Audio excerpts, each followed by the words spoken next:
Una vida sin culpa. Esta es la experiencia espiritual que te ofrece el libro Dios perdonó al mundo. Y si te gustaría conocer una nueva perspectiva sobre la expiación, te invito a leer Los secretos de la cruz. Y cuando quieras compartir todos estos contenidos con alguien, puedes conseguir nuestro curso bíblico Un Dios como Jesús, para estudiar con otras personas de forma interactiva. Y si quieres transformarte en un investigador bíblico, conociendo el contexto histórico-cultural y las palabras originales en las que fueron escritas, te invito a realizar nuestra academia virtual 100% online disponible en Gumroad.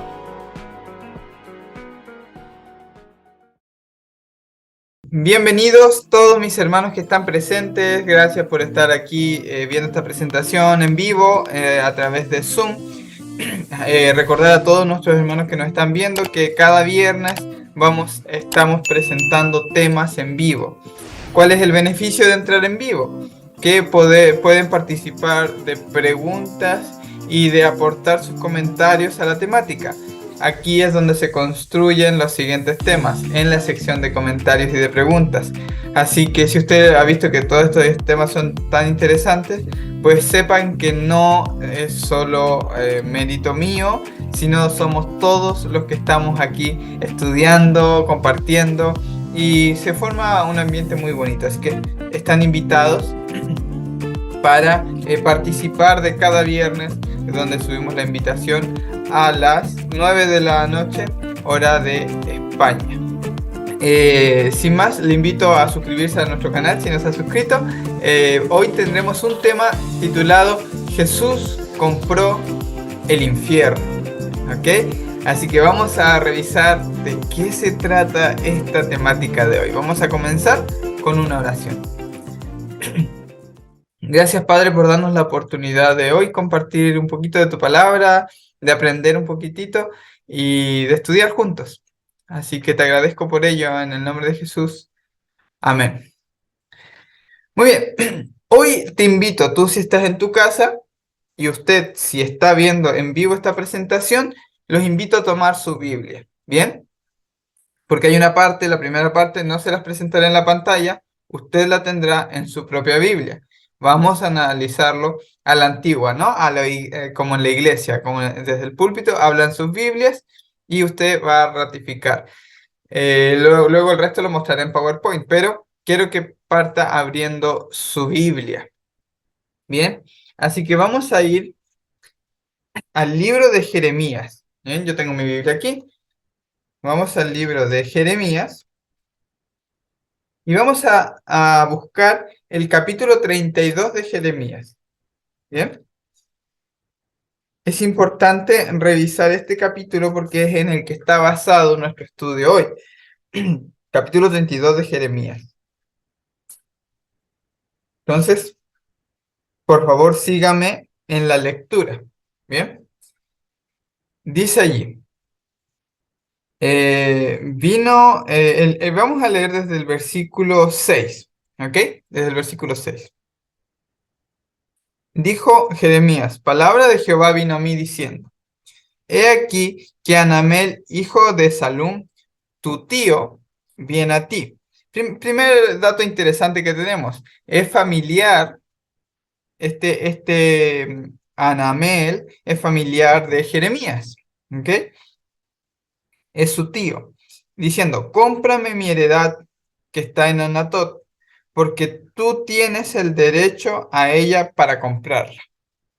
Y vino a mí Anamel, hijo de mi tío, perdón, o sea que sería su primo, correcto.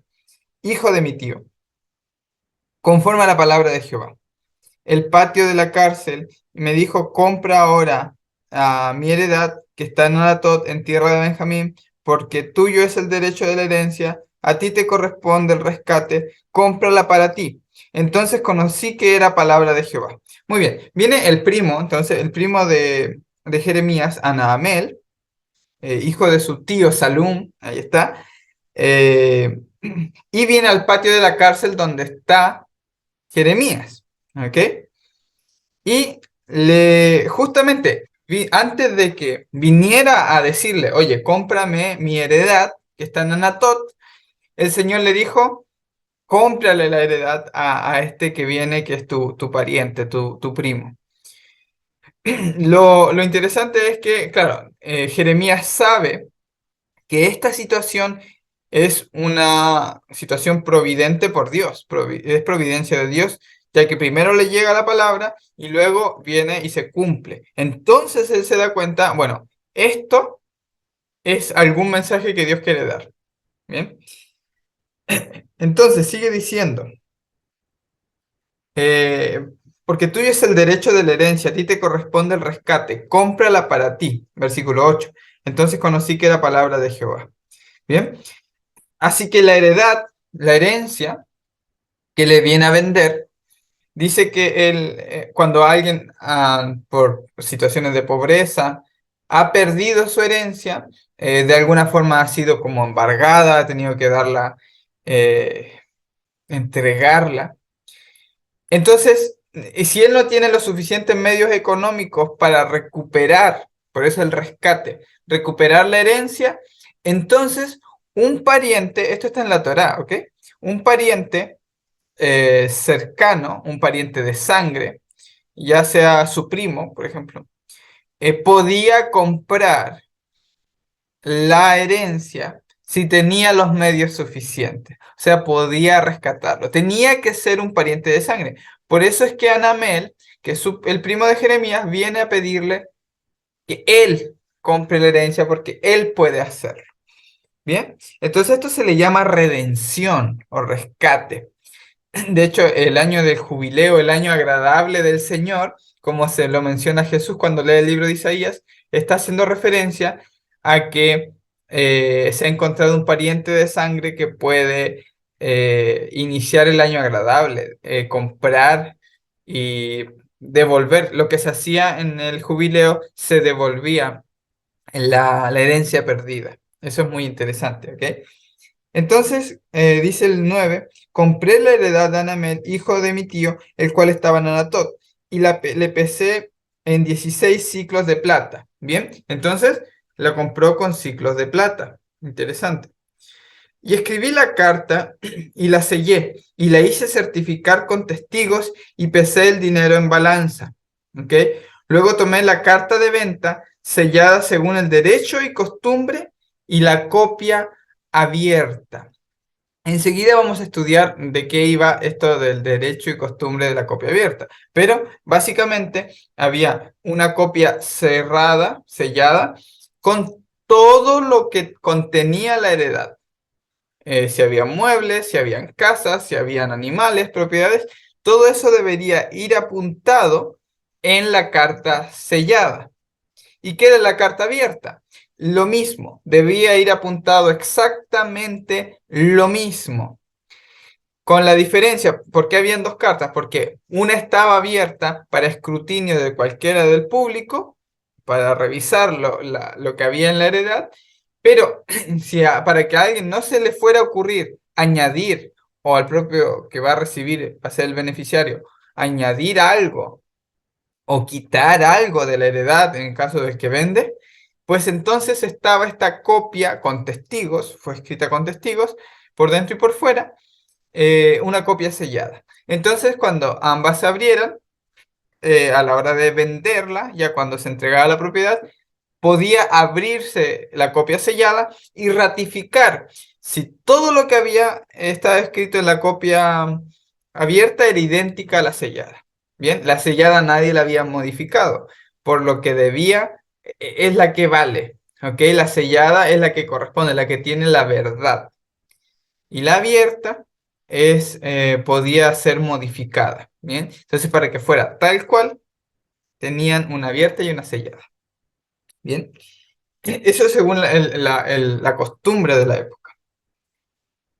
Y di la carta de venta a Baruch, hijo de Nerías, hijo de Maasías, delante de Anamel, el hijo de mi tío, delante de los testigos que habían suscrito la carta de venta, delante de todos los judíos que estaban en el patio de la cárcel. Y dio orden a Baruch delante de ellos diciendo, así ha dicho Jehová, el Dios de los ejércitos, Dios de Israel, toma estas cartas, esta carta de venta sellada y esta carta de venta abierta, y ponlas en una vasija de barro para que se conserven muchos días. Porque así ha dicho Jehová, Dios de Israel, aún se comprarán casas, heredades y viñas. Y después di la carta de venta a Baruch, hijo de Nerías, y oré a Jehová diciendo. Bueno, entonces ahí comienza a orar a Dios, se concerta el trato y viene a suceder un número de cosas. Entonces, se viene a relatar el por qué se está haciendo esto. Parece una compra absurda, porque cerca del año 540 y algo antes de Cristo, Babilonia invadió Jerusalén. Y sucedió lo que ahora va a estar profetizado en los siguientes versículos. Pero si eso venía, si venía una invasión de Babilonia, entonces, ¿cómo iban a comprar una heredad? O sea, ¿para qué iban a comprar un terreno? El campo del alfarero. Así que no tiene sentido que le compre la heredad en Anatot, que es el campo del alfarero, si, si ahora viene el exilio, si ahora viene Babilonia y va a arrasar con todo. Entonces es como la forma de Dios de decir, bueno, mira, aunque todos crean que no va a quedar nada, yo te digo, compra. Es como decir hoy, bueno, las criptomonedas van a desaparecer. Entonces tú, Dios viene y te dice, invierte en criptomonedas. ¿Ok? No tiene sentido. Se supone que toda la economía va a caer, entonces te dice, no, no, no, invierte. Apuesta a que sí va a haber un futuro en esto. Y es curioso porque esto es lo que sucedió aquí y Jeremías obedeció y compró la heredad. Bien. Hay factores interesantes, sin embargo, quiero que bajemos al versículo 25. Perdón, a ver, al versículo, vamos a ir al versículo 26. He aquí vino palabra de Jehová a Jeremías diciendo, he aquí yo soy Jehová, Dios de toda carne. Habrá algo difícil para mí, por lo tanto, así ha dicho Jehová. He aquí voy a entregar la ciudad en manos de los caldeos. Noten que dice entregar. Dios siempre utiliza estas palabras como entregar. No es Él el que destruye, el que acaba con la ciudad, ni nada de esto. Siempre son entregados a lo que ellos buscan, a la idolatría, entonces son entregados a ellos. Y ellos quieren alejarse, por lo tanto Dios los entrega. Y en mano de Nabucodonosor, rey de Babilonia, y les tomará. Ahí está la profecía. Y vendrán los caldeos y atacarán esta ciudad y pondrán a fuego y la quemarán.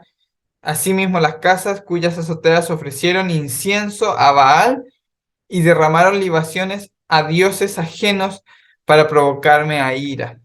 Porque los hijos de Israel y los hijos de Judá no han hecho sino lo malo delante de mis ojos desde su juventud. Porque los hijos de Israel no han hecho sino provocarme a ira con la obra de sus manos. De tal manera que para enojo mío, para ira mía, ha sido esta ciudad desde el día que edificaron hasta hoy, para que la haga quitar de mi presencia. Por toda la maldad de los hijos de Israel, de los hijos de Judá, que han hecho para enojarme, ellos, sus reyes, sus príncipes, sus sacerdotes, sus profetas, varones de Judá y los moradores de Jerusalén. Me volvieron la cerviz y no el rostro, y cuando les enseñaba desde temprano, sin cesar no escucharon ni recibieron corrección. Ahora, atención, ahora quiero que presten atención a este detalle. Antes pusieron sus abominaciones en la casa en la cual es invocado mi nombre, contaminándola. O sea, comenzaron a adorar a Baal en el santuario. Y edificaron lugares altos a Baal, los cuales están en el valle del hijo de Hinnom. Se traduciría en hebreo en el valle de Ben Hinnom. Ben es hijo en hebreo. Por lo tanto, Ben Hinnom es el hijo de Hinnom. Bien, por eso se llama así ese valle. ¿Qué tiene de interesante o de particular ese valle? Para hacer pasar a sus hijos por el fuego y a sus hijas a Moloc, lo cual no les mandé, ni me vino al pensamiento que hiciesen esta abominación para hacer pecar a Judá. Entonces, bueno, ahora dice, los entregó a Babilonia. Esto, hasta aquí quiero que conserven todos estos pensamientos. El valle de Ben Hinnom es, era un lugar donde prendían fuego, encendían fuego y ofrecían a sus hijos a Moloc, ¿ok? Sacrificaban a sus hijos en el fuego a Moloc, al dios fenicio. Los israelitas hacían esto pensando que adoraban a Dios. Por eso ahora Dios dice, oigan, esto ni siquiera se me pasó por la mente tal abominación. Y Ben Hinnom en el griego se traduce, o sea, la traducción de Ben Hinnom del hebreo al griego queda Gehenna, o algunos dicen Gajena. Es el Gehenna. Y el Gehenna, traducido como está en nuestra Biblia, Reina Valera de 1960, es infierno. ¿Ok? ¿Van viendo el trasfondo? Y resulta que en el mismo libro de Jeremías, ahí en el mismo capítulo, dice que, vamos a leer un poquito más abajo, dice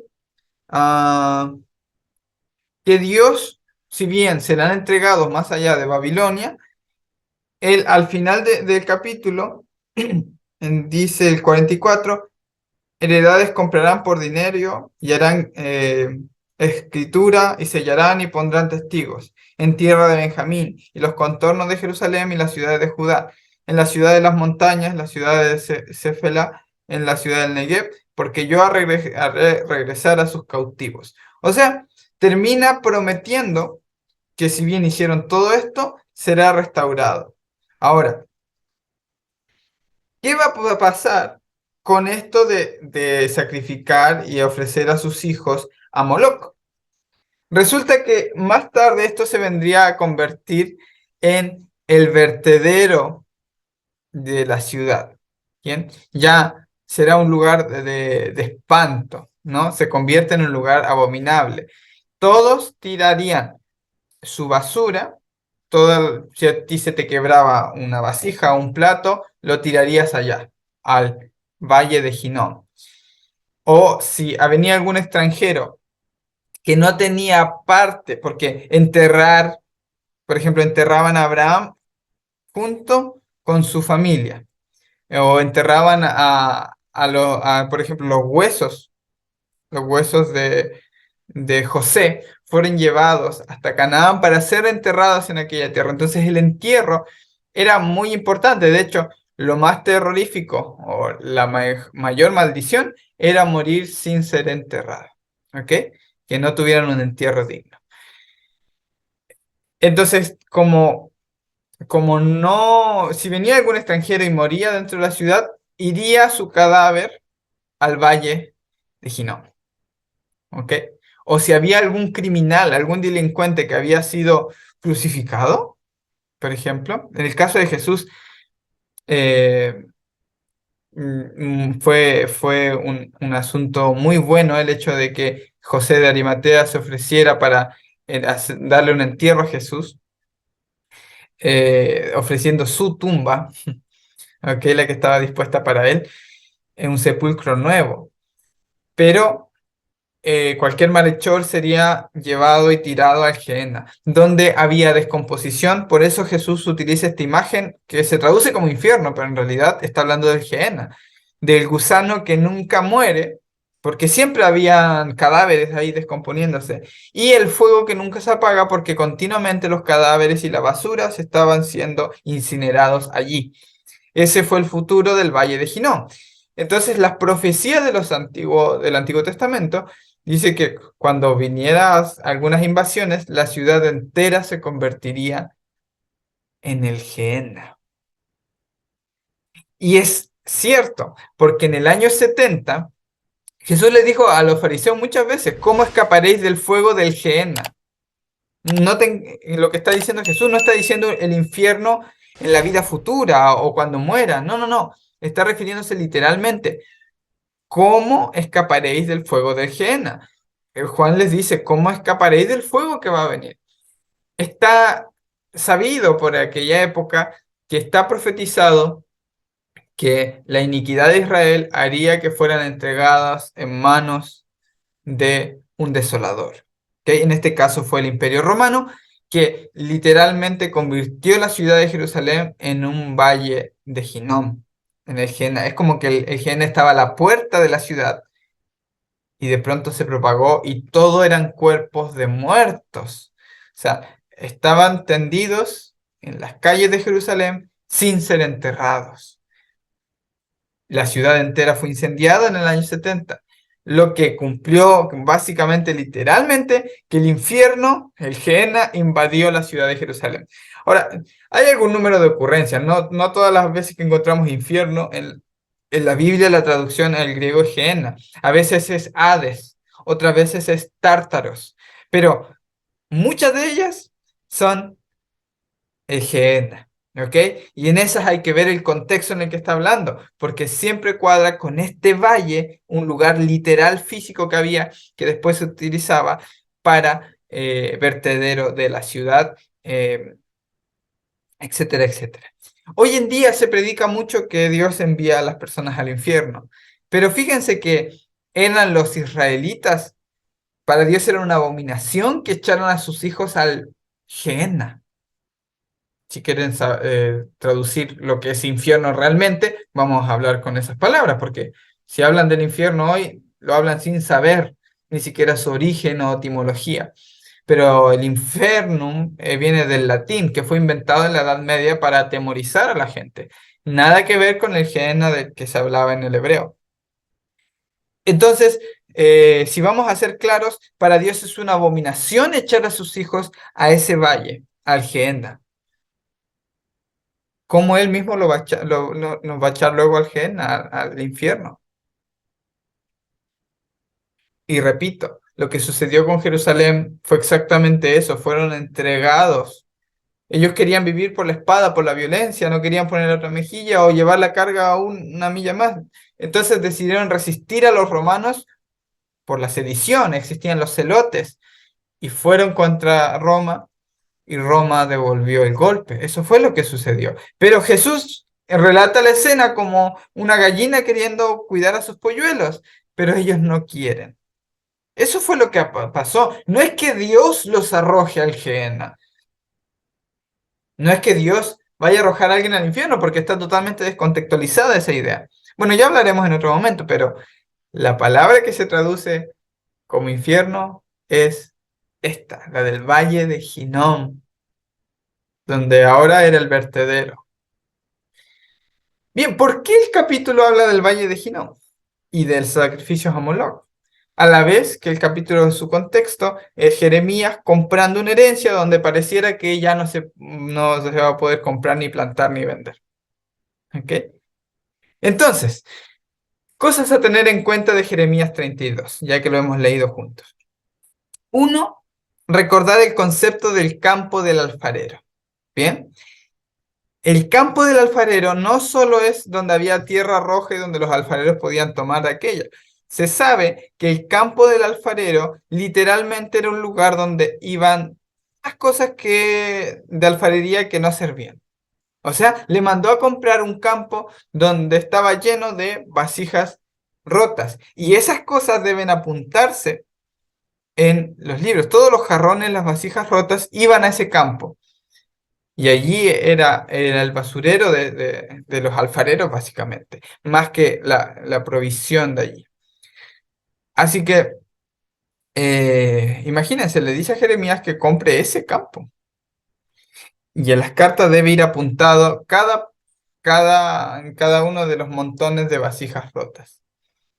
La redención de un pariente de sangre. O sea, el único que podía comprar este campo era un pariente de sangre que tuviese los medios para comprarlo y a la vez tenía que ser un pariente de sangre. ¿Bien?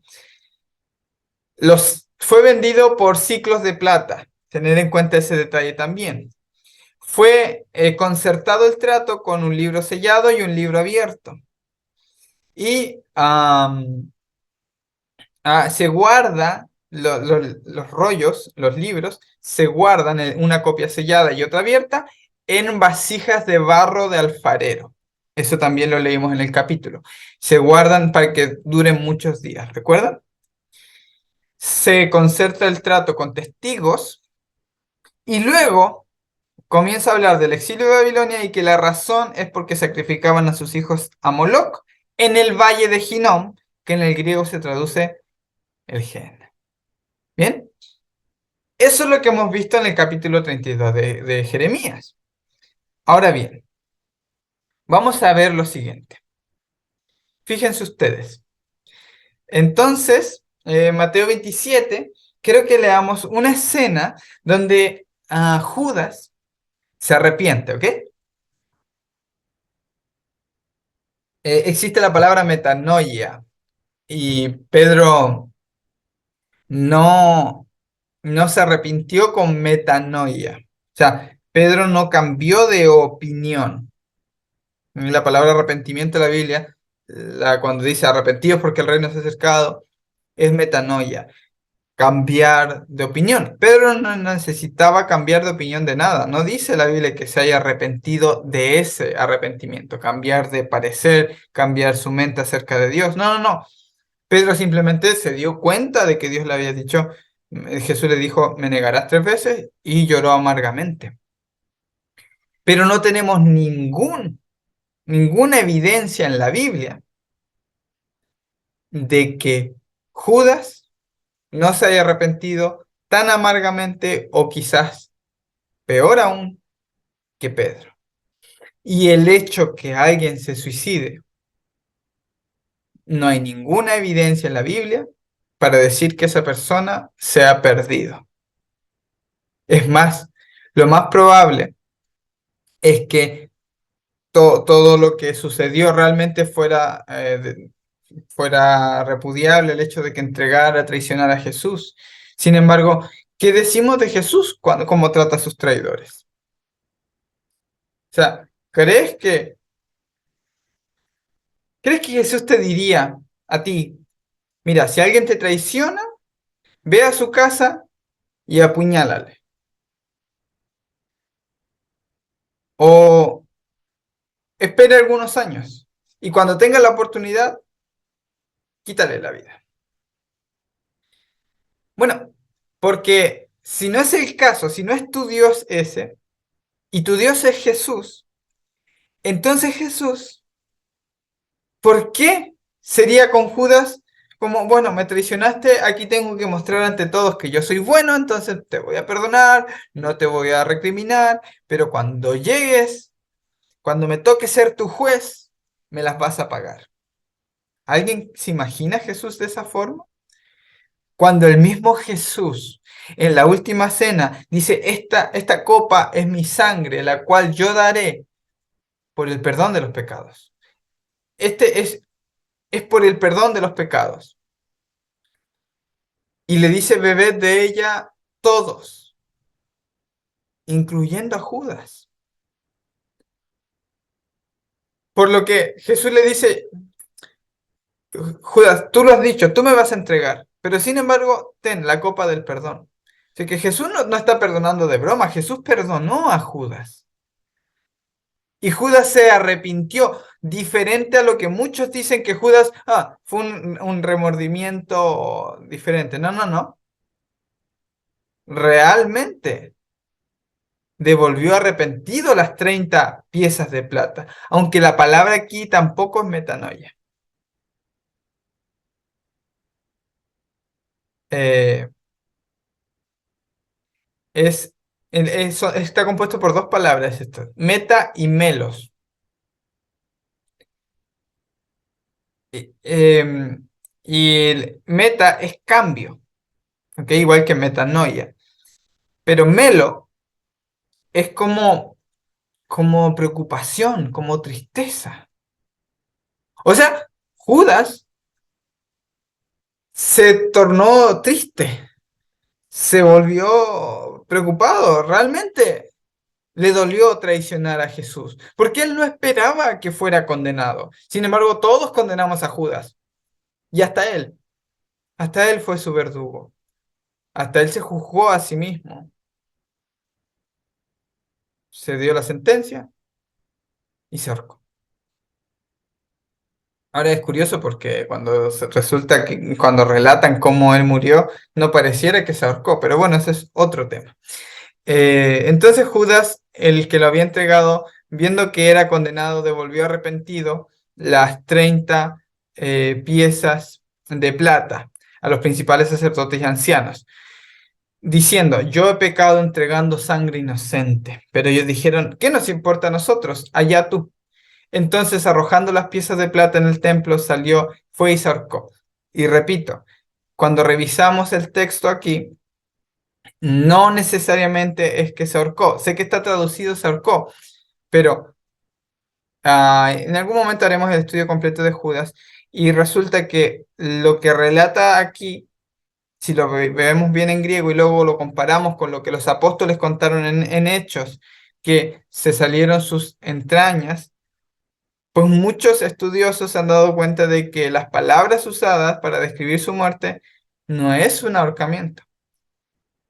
Sin embargo, no es un tema que importe, puede ser que sí y que no, pero el tema principal que quiero tratar aquí es lo que sucedió. Fíjense, los principales sacerdotes tomando las piezas de plata dijeron, no está permitido echarlo en el tesoro de las ofrendas, porque es precio de sangre. Y después de consultar, compraron con ellas el campo del alfarero para que sepultar a los extranjeros, por lo cual aquel campo se llama hasta el día de hoy campo de sangre. Así se cumplió lo dicho por el profeta Jeremías cuando dijo, tomaron las 30 piezas de plata, precio del apreciado, según el precio puesto por los hijos de Israel, y le dieron para el campo del alfarero como me ordenó el Señor. Ahora, es curioso porque muchos dicen, Mateo se equivocó, Mateo se equivocó. Mateo, si bien, pues los evangelios no son infalibles ni pretenden tener los datos exactos, Mateo era un cobrador de impuestos, así que no se iba a equivocar en un detalle como este.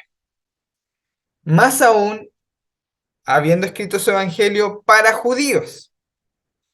El asunto es que Mateo quería conectar esta sección, este campo de sangre con Jeremías, con el evento que acabamos de leer de Jeremías. ¿Por qué digo que muchos dicen que Mateo se equivocó? Porque la cita que pone allí en realidad es del profeta Zacarías.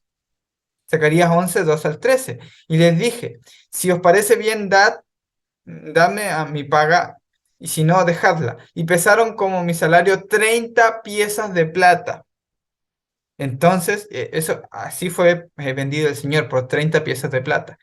Entonces el Señor me dijo, arrójalo al alfarero, ese magnífico precio con que me valoraron. Tomé pues las 30 piezas de plata y las arrojé al alfarero en la casa del Señor. Pero aquí dice, así se cumplió lo dicho por el profeta Jeremías y él cita a Zacarías. Pero Mateo está queriendo guiar la mente de los judíos, de los hebreos, no solo a Zacarías, sino a Jeremías, al evento que sucedió con Jeremías. Yo no creo que Mateo se haya equivocado. Creo que fue intencional. De hecho, esto se hace más de una vez. En Apocalipsis esto se hace mucho, mucho. Pero bueno, es otro tema ese. Hechos 1, 18 al 19. Este Judas, pues con el precio de su infamia adquirió un terreno y cayendo de cabeza se reventó por el medio y todas sus entrañas se derramaron. Bueno, ya hablaremos en otro momento de eso. Y esto llegó al conocimiento de todos los que habitan en Jerusalén, de manera que aquel terreno se llama en su propia lengua Aceldama, es decir, campo de sangre. Así que Judas murió en el mismo lugar, en el mismo terreno que fue comprado con las 30 monedas de plata con las que vendió el Señor. Judas murió en el mismo terreno que compró con el precio de la sangre de Cristo, en el campo del alfarero. Ok, contexto cultural. Para los que quieran saber cómo adquirir el contexto cultural, les invito a participar de la Academia Virtual, donde tenemos todos estos materiales disponibles para que usted estudie su Biblia por usted mismo. Ok. Copias selladas y no selladas. Los papiros de Elefantina, vaya nombre, ¿no? Contienen títulos de propiedad similares al redactado por Jeremías y Barú.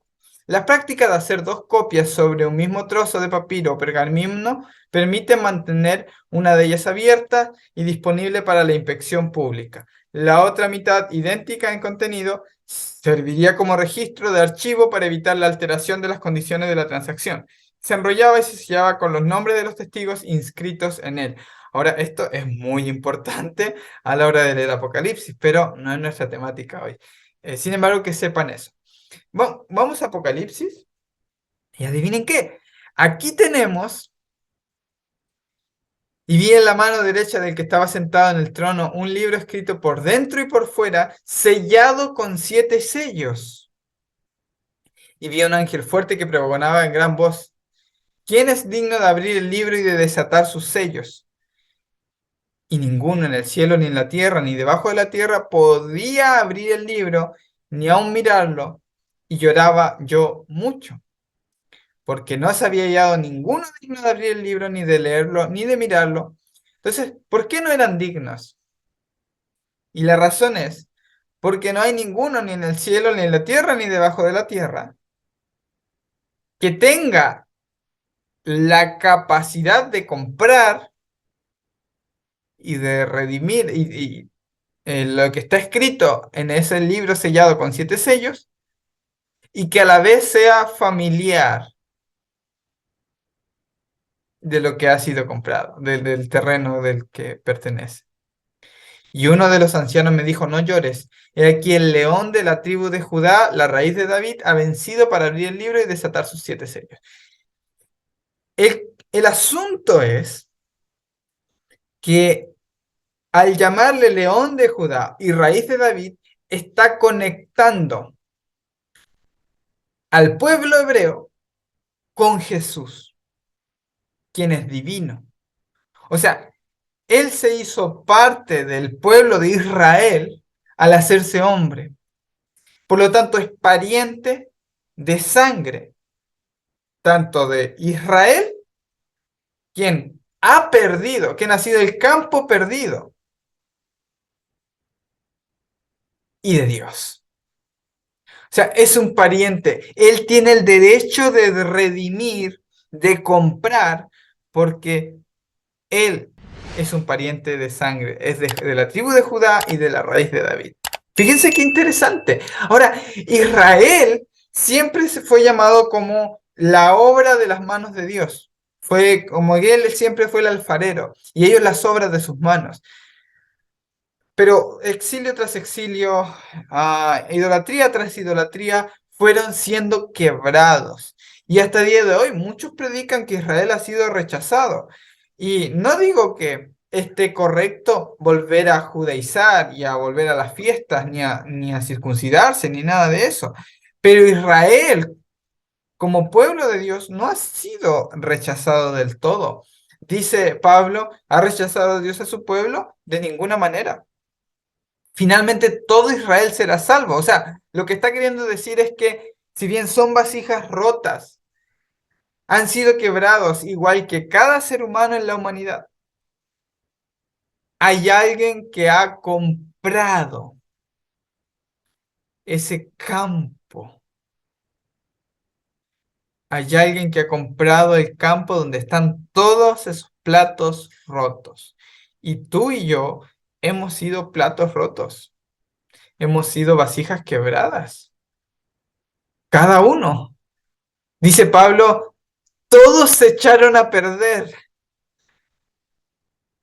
todos se echaron a perder, todos fueron dañados, quebrados, heridos.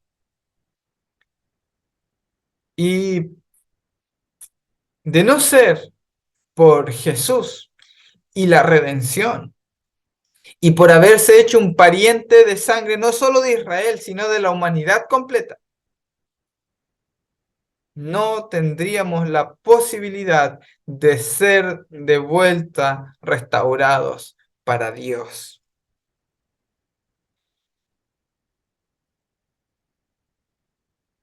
Tenemos la carta sellada aquí.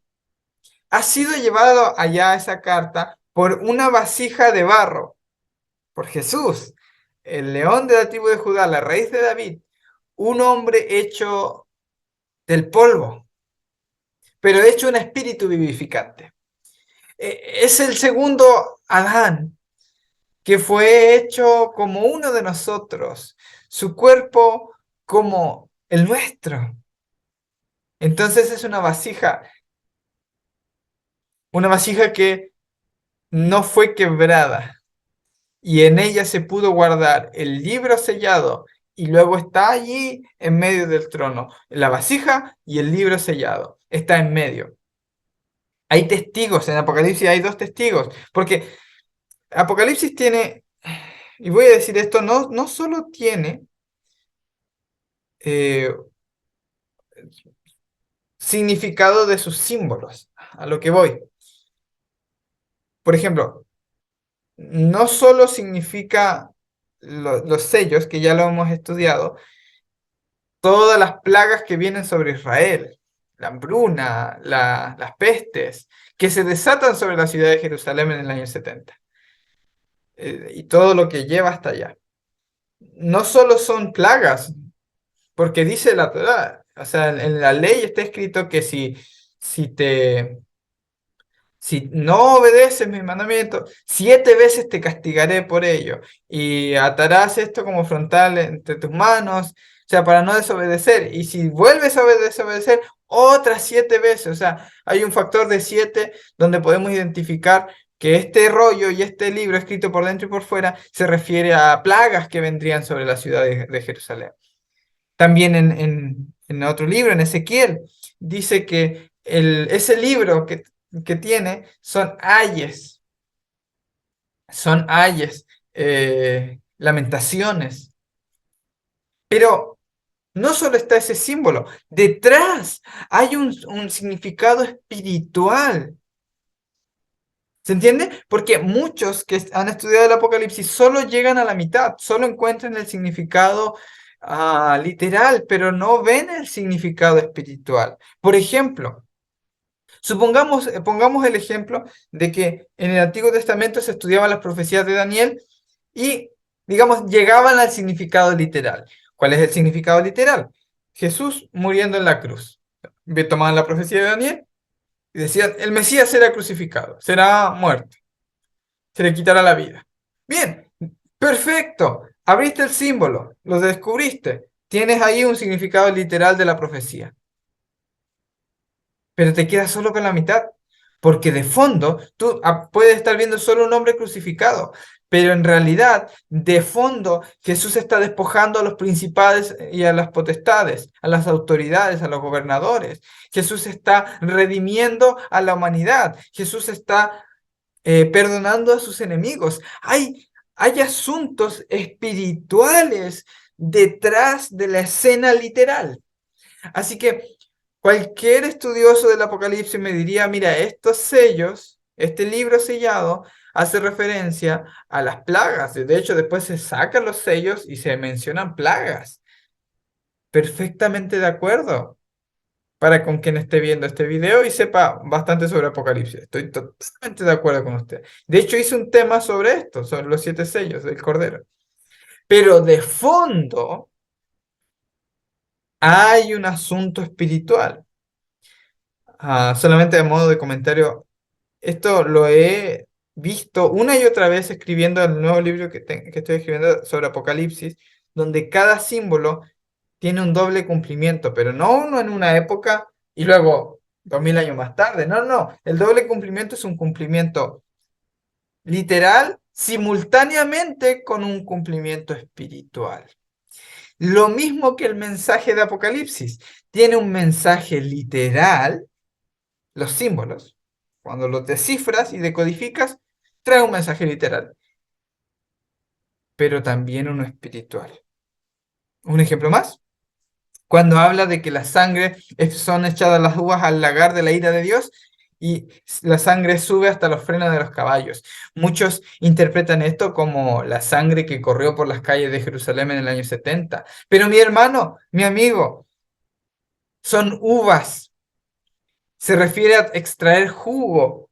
Y hay otros textos que señalan esto como una restauración de Israel. Hay el mismo símbolo de la copa, darle a ella el doble por sus pecados.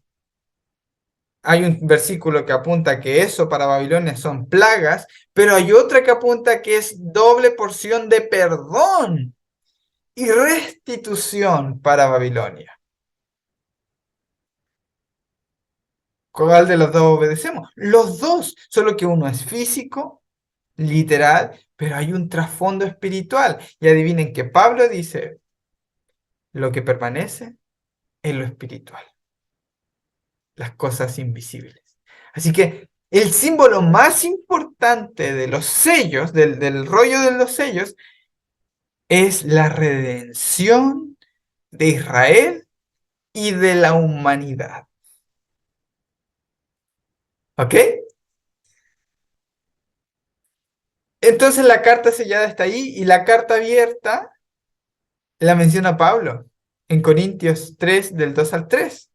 Nuestras cartas sois vosotros, escritas en nuestros corazones y conocidas y leídas por todos los hombres, siendo manifiesto que sois cartas de Cristo expedidas por nosotros, escritas no con tinta, sino con el Espíritu del Dios vivo, no en tablas de piedra, sino en las tablas de carne del corazón. Así que tenemos que Cristo ha comprado a toda la humanidad. Los reinos de este mundo han pasado a ser de él. Él compró a cada ser humano que ha vivido en este mundo. Cada vasija rota, él la compró, porque compró el campo completo. Redimió el campo completo. Y está la copia sellada, que eso no se puede desmentir. Sí o sí, tarde o temprano, esa copia va a decir, él compró todo, por lo tanto, todo le pertenece. Y tú y yo somos las cartas abiertas donde todos pueden leer, sí, realmente Cristo compró a todos los hombres. Nosotros podemos expedir, anunciar a las demás personas que Cristo ha sido el redentor de la humanidad. Es más, en nuestras vidas, en la vida de las personas, podemos ver que son personas creadas por Dios. Dios ha comprado a cada ser humano y cada ser humano es un testimonio viviente de ello. Así que tenemos la carta abierta y la carta sellada. Y aunque algunos traten de modificar las cartas abiertas, porque también caemos, cometemos errores, la humanidad no ha representado fidedignamente que Jesús es el redentor del mundo. Pero la carta sellada no puede mentir y no hay quien la pueda modificar porque el único que la pudo abrir es Cristo. Por eso en los capítulos siguientes Jesús recibe el reino y los reinos de este mundo pasan a ser de él y él se sienta en el trono. Todo le pertenece. Ya sea que de eso no des testimonio, la carta sellada terminará haciendo que cuadre ambas. La que vale es la carta sellada. Y la carta sellada dice que todo le pertenece al redentor del campo. ¿Dónde estaba Aceldama, el campo de sangre? Quiero que vean este cuadro, este mapa antiguo de Israel. Entonces vamos a ver un número de cositas. Al lado de acá, al lado Depende de qué lado estés mirando, pero donde dice el Monte de los Olivos, donde está aquí el Monte de los Olivos, un poco más abajo es el Valle de Cedrón, un poco más cerca de la ciudad. Monte de los Olivos y el Valle de Cedrón. Por el lado de aquí, abajo, donde está la marca roja, está Aceldama, ¿ok? El campo del alfarero o el campo de sangre. Allí fue donde finalmente cayó quebrado de alguna forma Judas. Judas terminó siendo uno de los tantos vasijas rotas de allí. ¿Sabes lo curioso? Es que si este campo fue comprado con la sangre de Cristo, Cristo realmente redimió ese campo, Aceldama. Lo que muy pocos se han dado cuenta es que Aceldama es el mismo valle de Hinnom, Gehenna. Aquí tenemos otro mapa. Monte de los Olivos a este lado, más cerca del Cedrón, y en el mismo lugar donde está Aceldama es el Valle de Hinnom. En otras palabras, Jesús con su sangre compró el infierno. Y todo lo que sea tirado allí será redimido y restaurado por él, incluyendo a Judas.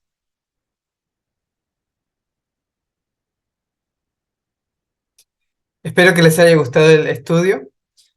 Gracias por haber estado presente. Vamos a pasar a una sección de preguntas. Sin embargo, ahora vamos a terminar con una oración esta sección del tema. Gracias, Papito, por darnos la oportunidad de estudiar, de entender, de aprender, de investigar y de conocer que tú has comprado el campo del alfarero, que equivale a todos aquellos que sentimos que fuimos desechados y que no tenemos oportunidad de servir o de estar.